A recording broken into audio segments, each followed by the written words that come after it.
The Galactic Empire did not make mistakes. That's what the imperial doctrine stated. It was engraved into star steel monuments, murmured during blood oath ceremonies, and echoed in the subsonic hum of every warship.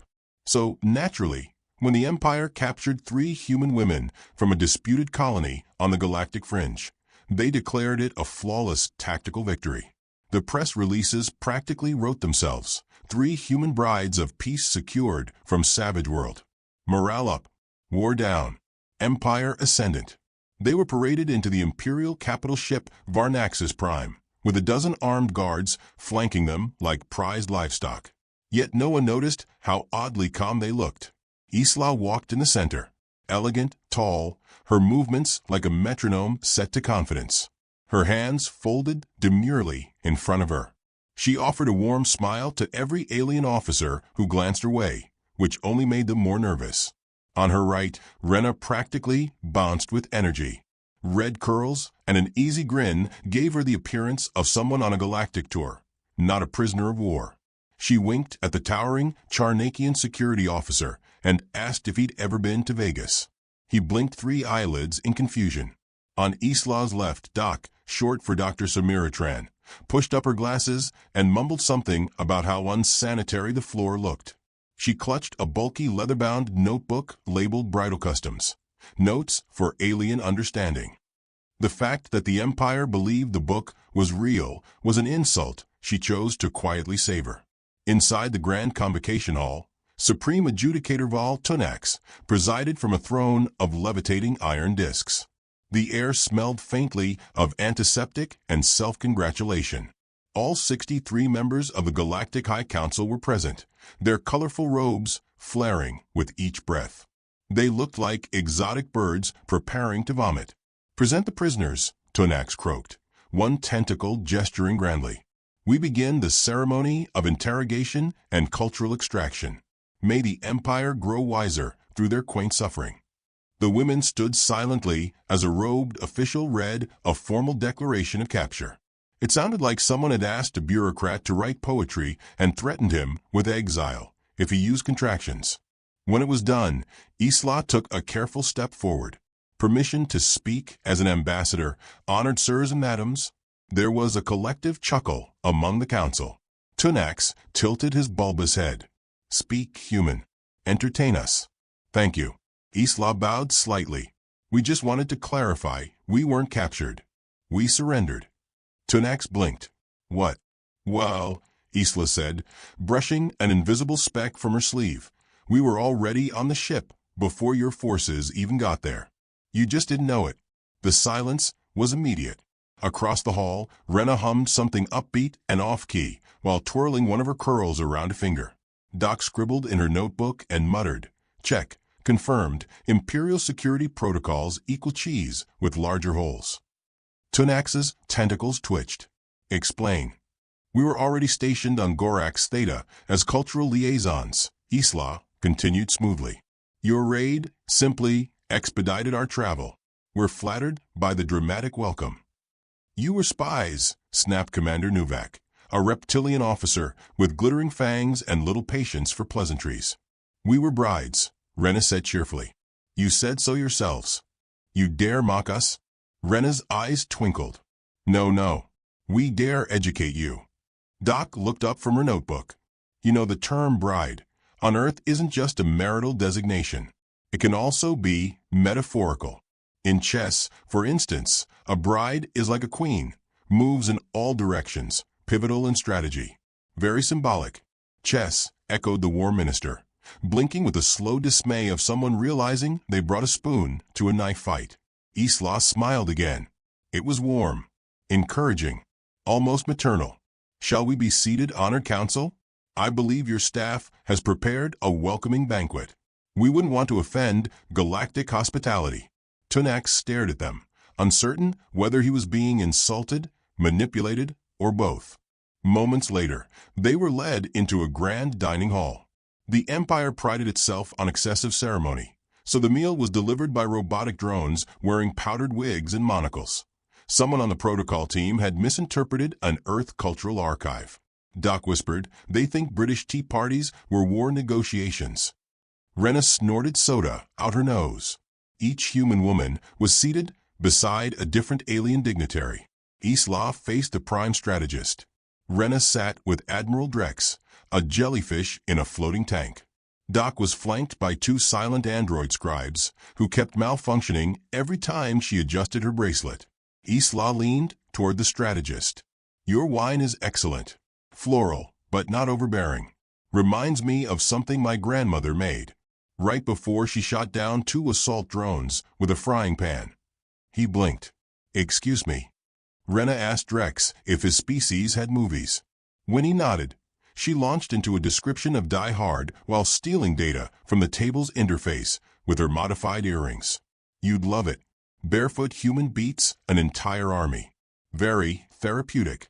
Doc had already disassembled one of the androids and was now using its internal components to boost a signal from her fingernail.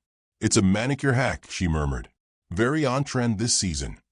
Beneath the banquet table, a subsonic hum spread. The Empire's internal sensors began misreporting environmental readings. The gravity shifted by 1 centimo, lights flickered, barely perceptible, but noticeable to those trained to look. No one else noticed. Not yet. After the 6th toast, Isla gently tapped her glass. May I offer a human tradition? A bridal toast. All eyes turned to her. To unexpected unions, she said, voice calm. To the joining of cultures, however violent. And to the Empire's generosity in hosting us. It's not every day you abduct operatives who wanted to be caught. Silence. The strategist blinked. I'm sorry. Did you say? Operatives, Isla confirmed, setting her glass down. Field Class Omega-12. Embedded infiltration agents. Technically, you just hosted a diplomatic infiltration with 0 casualties on our side. That's a record. Drex's tank made a gurgling noise. Doc folded her notebook closed. Oh, and by the way, you might want to check your internal network. It's not yours anymore. The room exploded with motion. Chairs scraped. Guards reached for weapons. The women didn't move. You might be wondering, Isla said, standing slowly, why we haven't attacked. We prefer elegant destruction, Doc added. Renna grinned, teeth shining. Besides, you're doing it to yourselves already. Alarms began to wail. Holographic maps flickered to static. The ship's AI voice stuttered mid-sentence, replaced with gentle elevator music from an old Earth track called Girl from Ipanema. Isla adjusted her dress. I'd sit back down if I were you. You're less likely to fall that way. Tunax stormed into the banquet hall, multiple limbs flailing. What is this? What have you done? Doc tilted her head. Would you prefer the long answer, the short answer, or the ironic one? None, he bellowed. Too late, Isla said gently. The lights died. Emergency red strobes kicked in. And somewhere deep within the ship's core, something massive and alien to the Empire began to wake. Renna leaned back and kicked her feet onto the table. So, dessert. No one laughed, except the brides. The moment the main power went out on Varnax's Prime, the entire command deck went silent. Not panicked, yet, but still. The kind of silence that comes before someone realizes just how badly they've miscalculated. The only sound was the soft hum of emergency lighting bathing the banquet hall in pulsing red hues, casting every alien face in ominous shadow. Then, without warning, the smooth jazz track shifted into something stranger, a looped earth recording of a microwave beeping, followed by a polite voice announcing, "Your trap is ready." Renna stretched lazily in her seat, reached for another plate of glowing purple fruit, and popped one into her mouth. Well, say this for your ship's AI. It's got impeccable comedic timing. Across from her, Admiral Drex's floating jellyform pulsed neon red, the interstitial blobs within his translucent body writhing in chaos. This is not comedy. This is sabotage. Sure, Renna said, chewing. But sabotage with flair. You gotta admire that. Commander Novak stormed into the room, his metal-plated boots ringing like war bells on the polished floor. Guards, restrain them now. Execute if necessary. No need to be dramatic, Isla said softly as she rose from her seat, smoothing out her pale ivory dress. Her tone was disarmingly calm, like she was offering someone tea rather than disrupting a flagship of the Galactic Empire. Two guards lunged toward her, plasma rifles raised, but as they entered within 2 meters of her, their weapons simply shut off. A strange flicker of distortion spread through the air around her like a heat wave, and both soldiers staggered back, coughing, clutching their chests. Their armor hissed and fell away in flakes. Doc gave a tiny, pleased nod from the corner of the room, her fingers still buried in the remains of the disassembled android she'd cracked open an hour earlier. EMP pulse localized via microfield generator. It's my own design. Cute, right? Based on something I built with Legos when I was 9. You've disabled our entire security suite, gasped Rex, voice modulating erratically. Well, technically, I've just repurposed it, Doc said. You can't really disable what no longer belongs to you. From somewhere in the ceiling above, a new voice emerged. It was the AI of the ship, but with a twist. It now had a distinctly human inflection, and spoke like a disinterested waiter. Please remain seated. The infiltration process is now 72% complete. Complimentary towels and apologies for the inconvenience may be acquired in Escape Pod Bay for, assuming you make it that far. Doc leaned forward conspiratorially.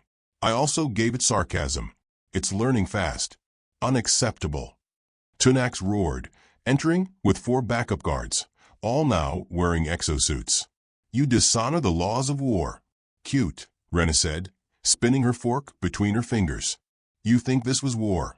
Then what is this? The prime strategist barked. A diplomatic ambush?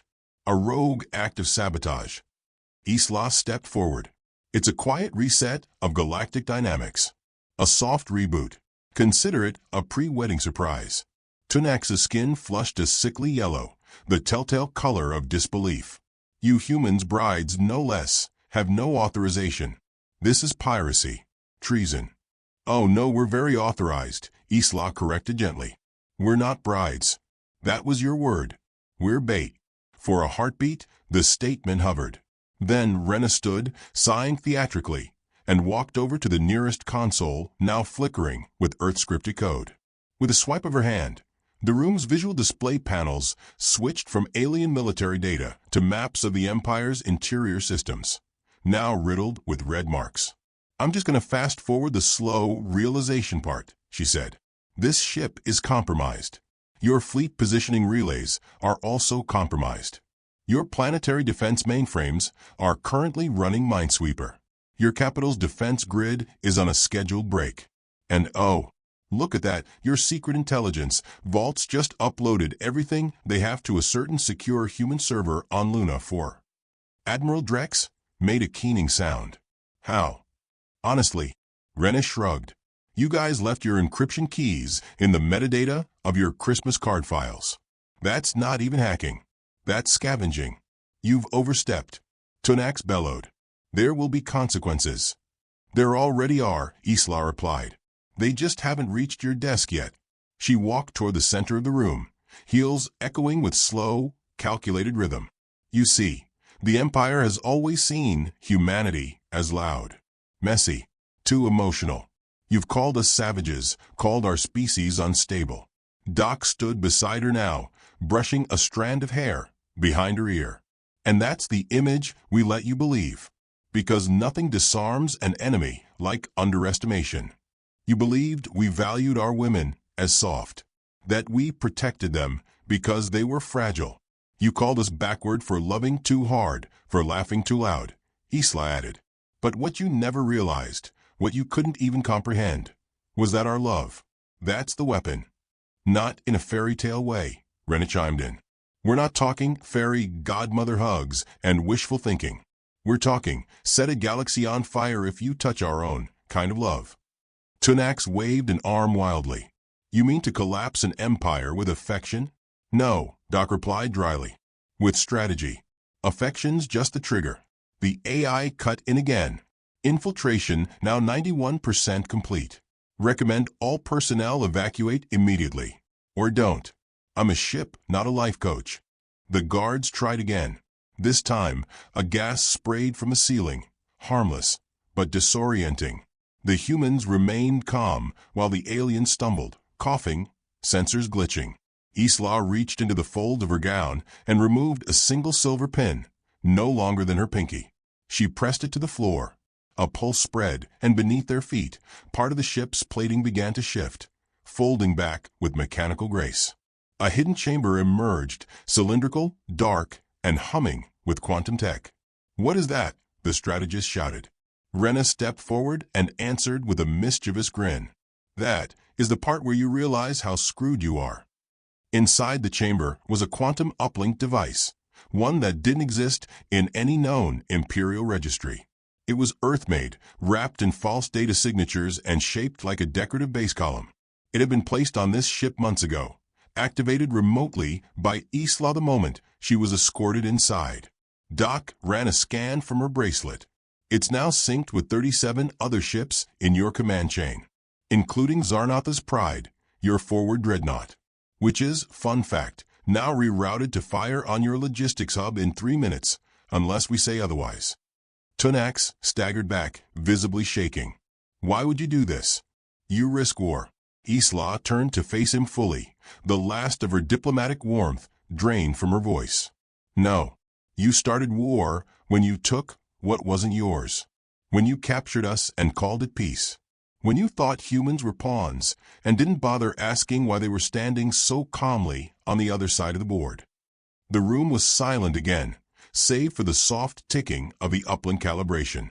Renna leaned on the console beside her. "Here's the deal. You don't need to die tonight. You just need to listen. You'll broadcast our message to the High Empire. You'll stand down your fleets. You'll return every prisoner taken from Earth and her colonies. And you'll do it with a smile." "Or," Drex whispered. Doc smiled just a little. "Or we make the Empire disappear from the inside. Quietly. No war. No headlines. Just silent failure." The AI dinged again. "Infiltration complete. Congrats.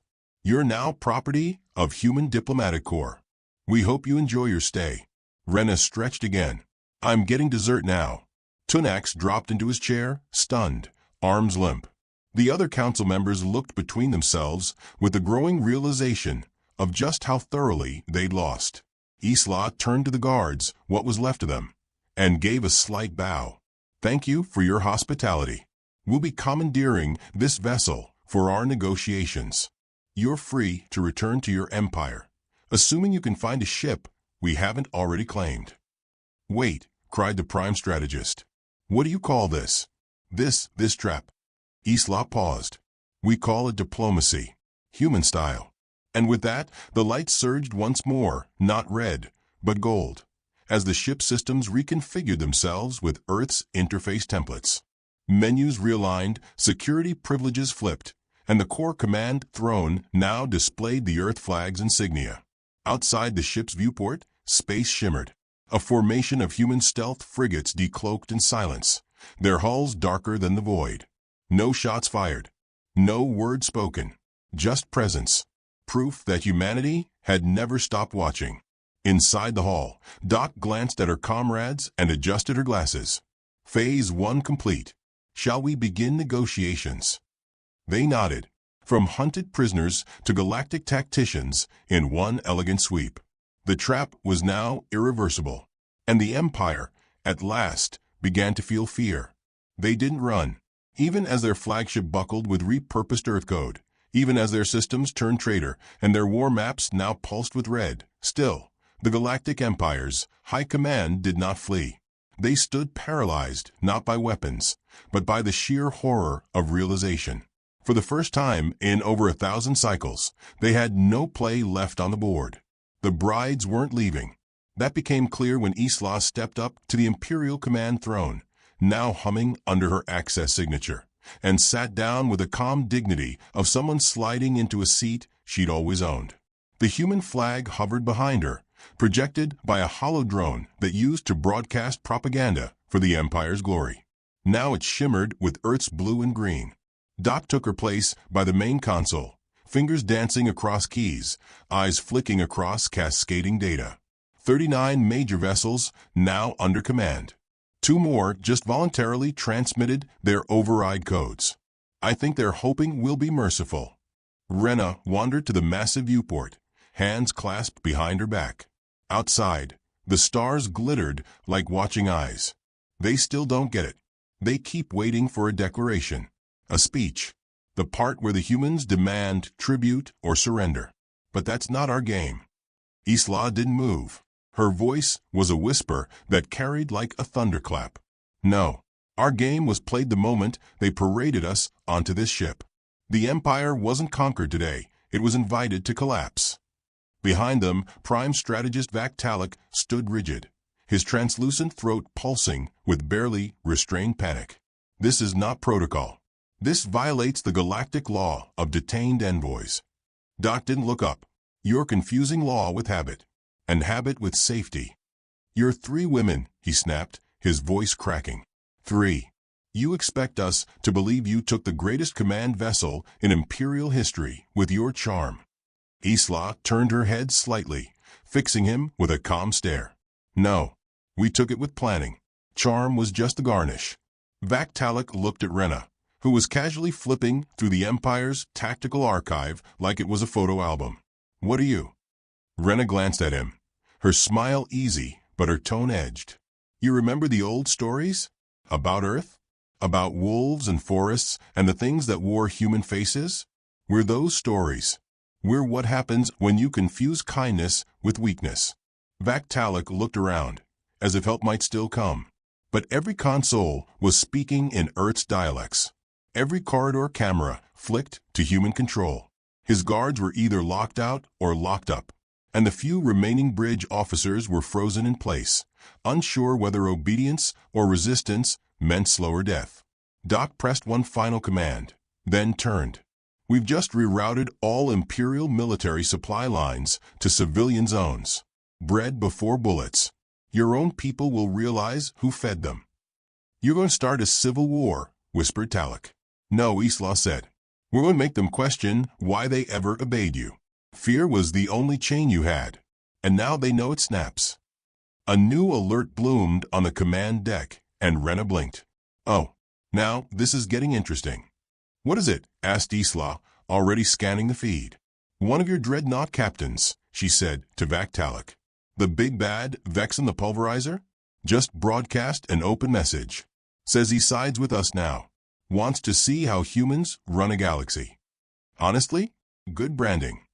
Galactic's knees finally gave. He collapsed into a command chair and stared at the viewport, where a dozen ships were now shifting formation, no longer circling in defense, but creating a corridor. Doc arched an eyebrow, a welcoming path. Outside, a ripple formed in the void. And then, with the slow confidence of inevitable doom, Earth's lead stealth carrier decloaked. It didn't roar. It didn't flash. It simply appeared, like something ancient, and watching finally decided to open its eyes. Galactic made a strangled sound. That's not possible. That ship, your ship, was destroyed at Lisker. No, Isla said, you just thought it was. We left the wreckage for you to find. It's funny how easily empires believe what they're shown when it makes them feel powerful. The carrier opened its comm channel. A human voice boomed through every speaker on Varnaxis Prime. Deep, commanding, familiar. Ladies, permission to finish the dance. Isla smiled just a hint. Granted, Commander. Renna winked toward the speaker. You're late. Fashionably. Always. Galactic looked between them with mounting horror. You set this up from the beginning. You wanted us to take you. We designed this trap for your ego, Doc replied. It never misses. Alarms blared, not from danger, but from announcement. A coded signal was pulsing through every remaining Imperial vessel. An order. Simple, brutal, final. Deactivate. Within seconds, half the ships outside powered down. Galactic clutched his temples. You don't understand what you've done. The Empire kept order. We prevented chaos. Isla stood again, walking slowly toward him. You prevented freedom. You called obedience peace. You crushed every world that refused to kneel and called them savages. But here's the thing. She knelt beside him. You never understood us. You never studied the humans who love harder than they fight. You never feared the humans who smile before they strike.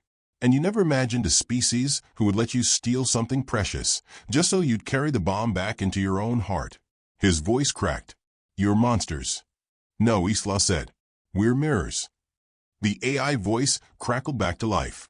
Incoming message from Earth High Command. Would you like to accept? Doc tapped the console. Display on main screen. The screen flickered to life. A woman appeared, gray-haired, sharp-eyed, dressed in full formal fleet regalia.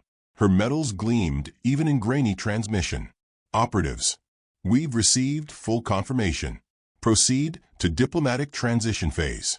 And tell the Empire. This was the gentle version. Isla nodded once. Message received. The Admiral's eyes narrowed. And, Isla. Yes, ma'am. Tell your fiancé I expect him back for the wedding. He's only cleared for 2 more missions before leave. Yes, ma'am. The screen went dark. Renna let out a low whistle. Hope the dress still fits after all this cardio. Doc snorted. Let me guess. White with concealed armor plating. Obviously. Vactalic slumped forward, hands trembling. You'll bring chaos to the stars. The systems will fracture. They already were, Isla said. We just pulled off the mask. You think humans will do better? He spat. No, Renna replied. We know they'll try harder. That's the difference. We fail spectacularly, but we get back up meaner, wiser, and more sarcastic than before. The ship shuddered slightly as docking clamps engaged. Earth forces were boarding, not as conquerors, but as reorganizers. Engineers, diplomats, physicians. Cleaning up what was left of a centuries-old lie. Doc checked her interface. Phase 2 complete. 1 more to go. Isla turned to her. Ready the message. Renna raised a brow. That message. Yes. The one that ends the war without a single more casualty. Doc opened a new channel. A galactic broadcast. Open wideband unencrypted. Attention, Galactic Empire. We are the operatives known as Isla, Renna, and Samiratran. You thought you took our freedom. You thought we were decoration. But we are the whisper beneath your systems, the silence after your arrogance, the teeth behind the smile. Renna stepped in, adding her voice. We don't want your planets. We don't want your titles. We just want your obedience to reason. Step down. Lay down arms. Or watch your own empire choke on its pride. Doc finished. You have 1 cycle. After that, we stop asking nicely. The message ended. The signal echoed across space. And outside, the human carrier waited, silent, still, inevitable. Inside, the bride stood at the helm of a once invincible empire. No weapons drawn. Just smiles. And the full knowledge that the next move belonged to no one but them. Aboard the flagship Varnaxis Prime, silence reigned, not the silence of peace, but of stunned recalibration. The kind that falls when reality shatters and the fragments no longer fit into familiar shapes. The once unshakable Galactic Empire had no vocabulary for this moment. Its codes were obsolete, its rules rewritten, its arrogance bleeding in the quiet.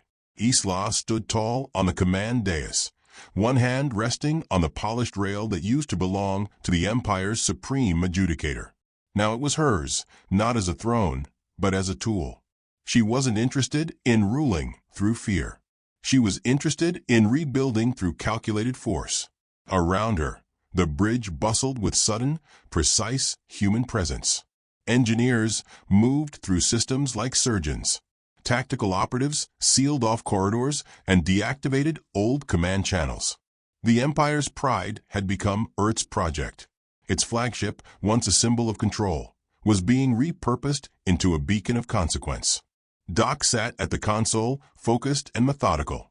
Her hair was pulled back into a tight bun now, her glasses upgraded with new tactical HUD overlays.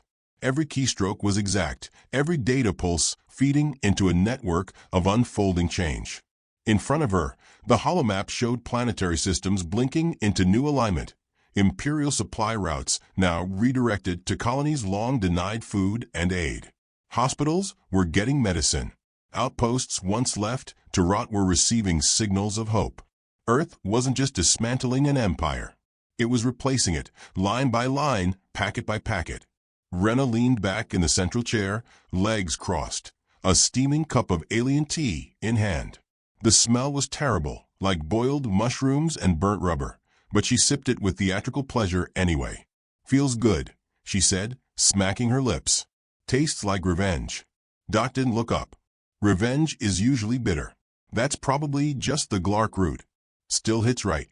Isla ignored the banter, eyes locked on the communication channels flowing across her screen.